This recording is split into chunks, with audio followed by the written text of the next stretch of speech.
अच्छा सुनो, वो सब्सक्राइब के साथ ना बेल बटन भी दबा देना ताकि मैं जब भी वीडियो अपलोड करूं तो तुम्हारे फ़ोन की घंटी बज जाए। हेलो एवरीवन, आपने पिछले लेक्चर में कंप्लीटिंग स्क्वायर मेथड पढ़ा था। इस लेक्चर में हम क्या करने वाले हैं, हम पता करने वाले हैं कि क्वाड्रेटिक फार्मूला कहाँ से आया था और उसके जो रूट्स आते हैं उसे निकाल के, या किसी भी क्वाड्रेटिक इक्वेशन को निकालने के बाद जो रूट्स आते हैं उनके नेचर कैसे कैसे हो सकते हैं, इसके बारे में पढ़ेंगे। ठीक है, तो चलिए पहले क्वाड्रेटिक फार्मूले का पता कर लें। ठीक है, चलिए इधर देखिए, हमारा quadratic equation, standard quadratic equation यही होता है ax square plus B X plus C equal to 0। अब क्या करना है कि यहां से कैसे क्वाड्रेटिक फार्मूला बना वो देखिए। आपको पता है कंप्लीटिंग स्क्वायर मेथड जो मैंने पिछली क्लास में बताया था, पिछले लेक्चर में कंप्लीटिंग स्क्वायर मेथड, उसमें क्या बताया था कि पहले कुछ प्रोसीजर बताए थे। अगर वो प्रोसीजर मैं इसी स्टैंडर्ड क्वाड्रेटिक इक्वेशन पे लगा दूं और तब जाके जो मुझे रिजल्ट मिलेगा वो शायद परमानेंट रिजल्ट और स्टैंडर्ड रिजल्ट होगा सारे इक्वेशन के लिए, है कि नहीं। वहां पे बस मुझे एबीसी की वैल्यू पुट करनी होगी। चलिए देखिए कैसे करेंगे। तो कंप्लीटिंग स्क्वायर मेथड का जो स्टार्टिंग पॉइंट है वो क्या है, सबसे पहले मैंने क्या बोला था स्टेप 1 में, make the coefficient of X square equal to 1। इसका कोएफिशिएंट क्या है, a। 1 बनाने के लिए क्या करना है, a से पूरे इक्वेशन को डिवाइड कर दीजिए। तो क्या हो जाएगा, यहां हो जाएगा एक्स स्क्वायर, ये हो गया b upon A X plus ये हो गया c upon A equal to 0। उसके बाद क्या बोला मैंने, add the square of the half of the coefficient on both sides. अब add the square of the half of the coefficient of x on both side। तो coefficient of x क्या है, b by a। इसका half कितना होगा, b by 2a। उसका square कितना होगा, b square by 4a square. इसका हाफ हो जाएगा b by 2a, और इसका अगर मैं स्क्वायर कर दूं तो मुझे मिलेगा b square by 4a square. उसको मैं दोनों साइड ऐड कर देता हूं, तो ये हो जाएगा X square plus B by A X plus B square by 4a square, और इधर ये c बाई ए है ही, और कर दूं मैं इधर भी b square by 4a square. यहाँ तक सब ठीक है। उसके बाद इसको अगर मैं देखूं ध्यान से, क्या बोला था मैंने, arrange the terms and make the perfect square. क्या करें, ये एक्स स्क्वायर प्लस ये प्लस, इसको मैं b अपॉन 2a का होल स्क्वायर बना सकता हूं। ठीक, यहां क्या लिखता हूं, 2 into x into b upon 2a। अगर ये 2 और 2 कैंसिल हो गए तो ये b बाई ए एक्स बचा जो कि यहाँ पे है, तो इसका मतलब ये क्या हो गया, और ये जो c बाई ए है इसको इधर भेज दो तो क्या हो जाएगा, minus c by A.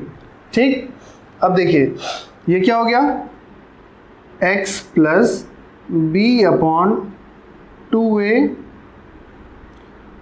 Whole square.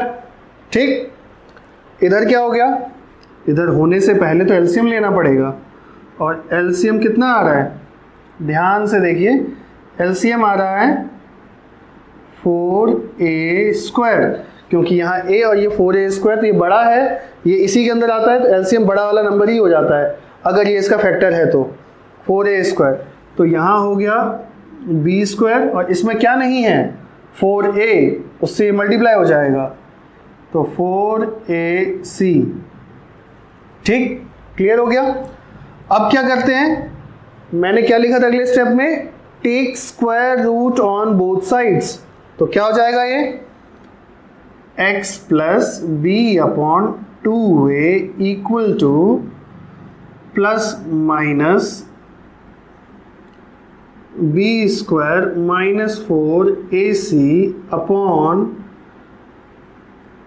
4a square.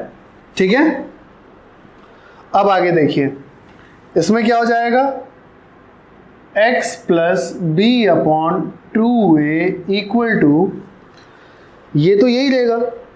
4 का रूट क्या होगा, ये मल्टीप्लाई हो रहे हैं तो ये रूट से बाहर आ सकते हैं, यहाँ माइनस है बीच में तो यहाँ रूट से बाहर कोई नहीं आएगा, मल्टीप्लिकेशन जब होता है तभी बाहर आ सकते हैं। अब आप बोलोगे सर इनके बीच में तो मल्टीप्लिकेशन हो रहा है, ये बाहर आ सकते हैं? जी नहीं, पूरे में ओवरऑल बीच में दो टर्म के बीच में माइनस हो रहा है ना, इसीलिए ये दो टर्म का डिफरेंस है, प्रोडक्ट नहीं है, इसलिए बाहर नहीं आएगा। 4 का रूट क्या होगा, 2, और a स्क्वायर का a, तो ये हो जाएगा plus minus under root B square minus 4ac upon 2a। यहाँ तक क्लियर है? इसको इधर भेज दीजिए, x equal to minus B upon 2a plus minus B square minus 4ac upon 2a। Since the denominator is same the LCM is same, तो क्या हो जाएगा, upon 2a minus B plus minus under root B square minus 4ac। ठीक है, इतना clear है? एक बार plus sign लेंगे और एक बार माइनस साइन लेंगे और दोनों से दो दो रूट आ जाएंगे और इस तरीके से मेरा आंसर आ जाएगा। इसको कहते हैं, एक बहुत अच्छे नाम से बुलाते हैं जिसका नाम है क्वाड्रेटिक फॉर्मूला।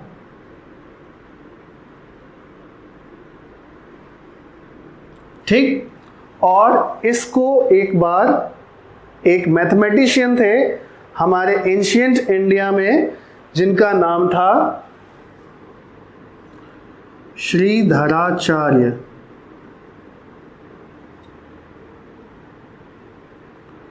जिन्होंने इसको बनाया था। इस फॉर्मूले की इजाद इन्होंने ही की थी। ठीक है, कब की थी? इन्होंने की थी 1025 AD में। अब AD क्या होता है sir? After the death of Christ. ये रोमन कैलेंडर जो है इस हिसाब से AD और BC में डिवाइड किया गया है। अभी जो हम जी रहे हैं वो जी रहे हैं हम 2020 AD में। बाद में AD का यूज बंद हो गया। ठीक, और इसका यूज होने, AD की जगह यूज होने लगा CE और BC की जगह यूज होने लगा, before the death of Christ की जगह BCE। CE मतलब कॉमन एरा और BC की जगह बिफोर डेथ ऑफ क्राइस्ट की जगह, बिफोर क्राइस्ट की जगह बिफोर कॉमन एरा। अब क्या हुआ ना कि ये कई हिस्टोरियंस ये बताने लगे या क्वेश्चन खड़ा करने लगे कि ये क्रिश्चियन बायस्ड हो रहा है ज़्यादा, तो उन्होंने क्या किया, सबने ये यूज़ किया मिलके common era and before common era. ठीक है, इसमें किसी भी रिलीजन की तरफ किधर भी बायस्ड नहीं था। और बाद में AD और BC की जगह CE और BCE यूज होने लगा, तो now we are in AD means CE common era. तो 125 AD बोलो या CE बोलो, उसमें इन्होंने श्रीधराचार्य ने इस फॉर्मूले का डिस्कवरी या इन्वेंशन किया था। ठीक है, और मुझे अचानक ध्यान आया कि मैं मैथ से हिस्ट्री में चला गया हूँ, but I have a poor history. मेरी हिस्ट्री अच्छी नहीं है, बाकी हिस्ट्री की नॉलेज, मेरी हिस्ट्री ठीक ठाक है, मेरी हिस्ट्री की नॉलेज खराब है, मैथ्स ठीक है। ठीक है, अब देखिए, तो ये किसने किया था? श्रीधराचार्य ने। उसके बाद इसको एक और तरीके से बाद में लिखा जाने लगा, जिसको हम लिखते हैं minus B plus minus under root D upon 2a। अब ये d क्या है? d बोलते हैं डिस्क्रिमिनेंट। डिस्क्रिमिनेंट बोलते हैं, d की वैल्यू होती है बी स्क्वायर माइनस 4ac। आपको ये पता ही होगा क्योंकि बी स्क्वायर माइनस 4ac की जगह ही मैंने d को लिखा है। इसके बारे में मैं आगे बता रहा हूं। ठीक है, इतना समझ में आ गया? कंप्लीटिंग स्क्वायर मेथड को यूज करके ही मैं एक सॉल्यूशन पे पहुंचा हूं। अब यहाँ पे कोई सा भी इक्वेशन उठा के लाओ जिसमें से ABC की वैल्यू निकालो, यहाँ चिपका दो, x की वैल्यू मिल जाएगी और वो x की 2 रूट्स होंगे, ठीक है। और इस तरीके से ये b स्क्वायर माइनस 4ac की जगह d रख दो, जिसे हम क्या बोलते हैं, डिस्क्रिमिनेंट, ठीक। अब चलिए आगे देखते हैं। तो x की क्या वैल्यू हो गई, -b plus minus under root b square minus 4ac upon 2a। अगर आपका equation ax square plus bx plus c equal to 0 है तो, ठीक। उसके बाद अगर ऐसा है तो मैंने इसको फिर क्या लिखा, -b plus minus root d upon 2a। अब d क्या है, d को मैंने बोला था डिस्क्रिमिनेंट ऑफ इक्वेशन। अब यहां से आपके पास 2 रूट्स कैसे आएंगे, ये देखिए। एक बार जब आप पॉजिटिव साइन लेंगे तो क्या आ जाएगा, -b plus minus plus root d upon 2a। और एक बार जब आप नेगेटिव साइन लेंगे तो आ जाएगा -b plus root d upon 2a, ठीक है। और इस तरीके से आपका कंप्लीट हो गया, ठीक है। और ये देखिए 2 रूट आ गए, अलग अलग साइन लेंगे, सॉरी दोनों में मैंने प्लस ही ले लिया है, एक इसमें माइनस ले लीजिए। और इस तरीके से आपके 2 रूट्स आ गए और आप आसानी से इसको सॉल्व कर सकते हैं, ठीक है। अब एक जगह पेंच फंसता है कब, जब आपका ये d क्या होता है, नेगेटिव होता है। d जब नेगेटिव हो जाता है ना, तब आपका नंबर, मैंने बताया था पिछली क्लास के लास्ट क्वेश्चन में कि तब आपका नंबर रियल बचता ही नहीं है। तब वो कौन सा नंबर हो जाता है, इमेजिनरी नंबर, ठीक है, इमेजिनरी नंबर हो जाता है। तो ये इमेजिनरी हो गया और ये रियल ही रहता है। तो रियल और इमेजिनरी मिला के ना एक अलग नंबर बनाते हैं। रियल और इमेजिनरी नंबर मिला के ना एक अलग नंबर बनता है जो आप पढ़ेंगे, रियल, हाँ, रियल और इमेजिनरी मिला के क्या बनता है, एक अलग नंबर बनता है जिसे हम बोलते हैं कॉम्प्लेक्स नंबर्स। बट ये बिल्कुल भी कॉम्प्लेक्स नहीं है, इसका बस नाम कॉम्प्लेक्स है, पढ़ने में बहुत सिंपल है, कॉम्प्लेक्स नंबर। और ये आप पढ़ेंगे 11th क्लास में, ठीक है। ये 11th क्लास में आप पढ़ेंगे, तब आपको आइडिया लगेगा कि कॉम्प्लेक्स नंबर क्या होता है। तो वहां हमें नहीं जाना है। जब भी d नेगेटिव आ जाता है, मतलब लेस देन 0 आ जाता है, तो हम सिंपल कहते हैं कि roots does not exist. Root exist करता ही नहीं है, रूट है ही नहीं। और जब ये d नेगेटिव आता है तब ये चैप्टर शुरू हो जाता है, और जब तक d पॉजिटिव या 0 रहता है तब हम क्वाड्रेटिक में रहते हैं। d नेगेटिव होते ही हम इस चैप्टर में पहुंच जाते हैं। अगर इस चैप्टर का ज्ञान हो वो हमें कब होगा, 11th में। तब तक के लिए हम क्या लिखेंगे, रूट्स डज नॉट एग्जिस्ट, ठीक है। अब पढ़ते हैं नेचर ऑफ रूट्स। तो नेचर ऑफ रूट्स में क्या है, देखिए, नेचर कंप्लीटली किस पे डिपेंड करता है, d पे। d क्या होता है, डिस्क्रिमिनेंट, ठीक। डिस्क्रिमिनेंट पहले हम किसी भी इक्वेशन में से जो हमें दिया रहेगा क्या होगा, वो ax square plus bx plus c equal to 0। किसी भी इक्वेशन में से a b c की वैल्यू पहले हम निकालेंगे, उससे फिर हम d कैलकुलेट करेंगे। d क्या होता है, d होगा b स्क्वायर माइनस 4ac। जब d कैलकुलेट हो जाएगा फिर हम चेक करेंगे कि d का वैल्यू क्या है, पॉजिटिव है, नेगेटिव है या 0 है। अगर d 0 है या पॉजिटिव है तो रूट्स एग्जिस्ट करते हैं। 10th क्लास में बोलेंगे रूट एग्जिस्ट करते हैं, और इस केस में रूट एग्जिस्ट नहीं करते हैं। 11th में हम चले जाएंगे तो बोलेंगे कि d ग्रेटर देन और इक्वल टू 0 अगर है तो रियल रूट्स हैं, और d लेस देन 0 है तो कॉम्प्लेक्स रूट्स हैं, ठीक। फिर एग्जिस्ट और नॉन एग्जिस्ट की बात खत्म हो जाएगी। 10th में रियल रूट एग्जिस्टिंग और नॉट एग्जिस्टिंग, ठीक। अब देखिए, अगर d ग्रेटर देन और इक्वल टू 0 है तो बात को आगे ले चलते हैं, या तो ग्रेटर देन 0 होगा या इक्वल टू 0 होगा। अगर इक्वल टू 0 होगा तो उसके लिए मैंने ये एग्जाम्पल लिया है। देखिए इसको सॉल्व करके मैं दिखाता हूँ। जैसे कि इक्वेशन है x² plus 2x minus 2x plus 1 equal to 0। ठीक, तो a की वैल्यू क्या है इसमें 1, b की वैल्यू क्या है -2 और c की वैल्यू है 1। ठीक, अब इसका d कैलकुलेट करें। d क्या हो जाएगा b² माइनस 4ac। तो b² इज -2 का square minus 4, a is 1, c is 1।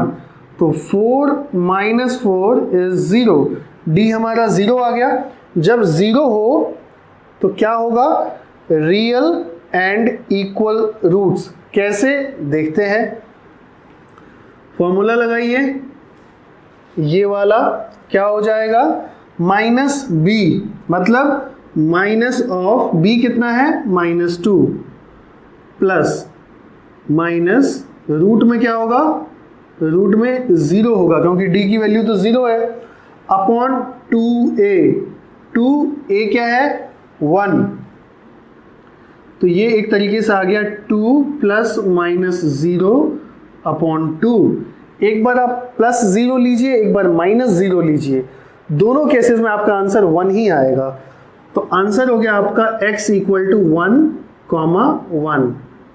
ठीक, और इसीलिए मैंने बोला कि अगर d 0 होगा, आपके रूट्स एक तो रियल होंगे और दोनों रूट्स क्या होंगे, इक्वल होंगे। आ गई बात समझ में। अब चलते हैं इधर, जब d ग्रेटर देन 0 होगा। ठीक, और इस केस की तो कोई बात ही नहीं करनी 10th क्लास में, क्योंकि हमें कॉम्प्लेक्स नंबर का कोई ज्ञान ही नहीं है और हमें ज्ञान लेना भी नहीं है 10th में, क्योंकि हमारे सिलेबस में नहीं है।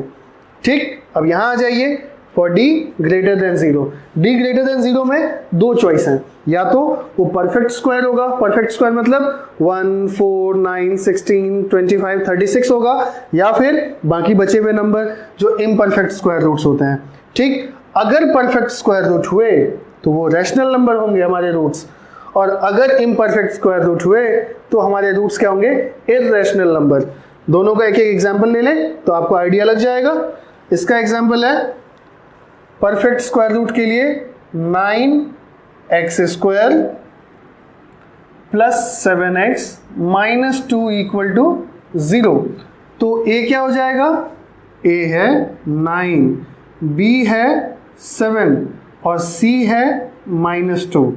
ठीक, तो d निकालिए फटाफट। d क्या हो जाएगा, d देखते हैं, b² इज 7² माइनस 4 ac 49, 9 4 36, 36 2 कितना होगा 72 प्लस 72 कितना हो गया, ये दोनों ऐड करेंगे तो 121। और आपको पता है 121, आप 10th क्लास में है, 121 इज अ परफेक्ट स्क्वायर। अब रूट निकालते हैं, यहाँ पे क्या हो जाएगा, x इक्वल टू -b मतलब -7 plus minus root b² minus 4ac मतलब d, यानी 121 अपॉन 2a। 2 इंटू a क्या है 9। x equal to -7 plus minus, यहाँ क्या लिखूं 11। ठीक है, 11 अपॉन 18। एक बार प्लस साइन लीजिए तो 11 माइनस 7 कितना होगा 4/18।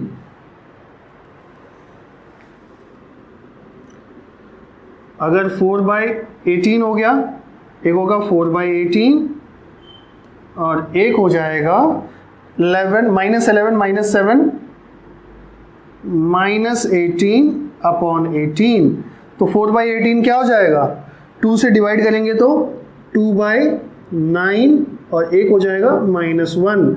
और दोनों ही नंबर्स क्या हैं, रैशनल नंबर हैं। आपको रैशनल नंबर पता होगा तो p/q के फॉर्म में जो होते हैं और ऊपर नीचे दोनों इंटीजर होता है वो रैशनल नंबर होते हैं। तो क्या ये भी रैशनल नंबर है, हाँ जी, इसके नीचे 1 है, तो ये दोनों ही क्या है रैशनल नंबर। और हमारा ये भी ठीक हो गया कि अगर d एक परफेक्ट स्क्वायर है, तो रूट्स क्या होंगे, रैशनल। मैंने इतना बड़ा क्लासिफिकेशन क्यों किया, इसलिए क्योंकि आपसे एमसीक्यू में पूछा जाता है कि अगर डी परफेक्ट स्क्वायर हो तो roots are not real, real, उसके बाद रैशनल, इरैशनल। तो आप सोचने लगते ये तो हमने पढ़ा ही नहीं, हमको तो इतना ही बताया गया एनसीईआरटी में या हमारी बुक्स में। मैंने एक लेवल और आसान कर दिया। अब आप डायरेक्टली टिक कर सकते हैं क्वेश्चन देखते ही। ठीक है, अब चलते हैं इस एग्जाम्पल पे। ठीक है,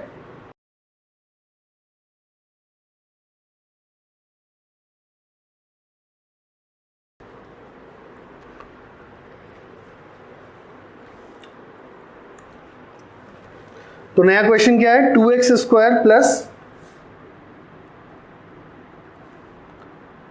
x minus 4 equal to 0। D निकालिए, डी क्या है, बी स्क्वायर माइनस 4ac, ये तो पता है हमें, डायरेक्टली वैल्यू लिखते हैं, बी स्क्वायर माइनस 4ac। तो क्या हो जाएगा, 1 4 4 16 32 33 33 इज एन इम्परफेक्ट स्क्वायर।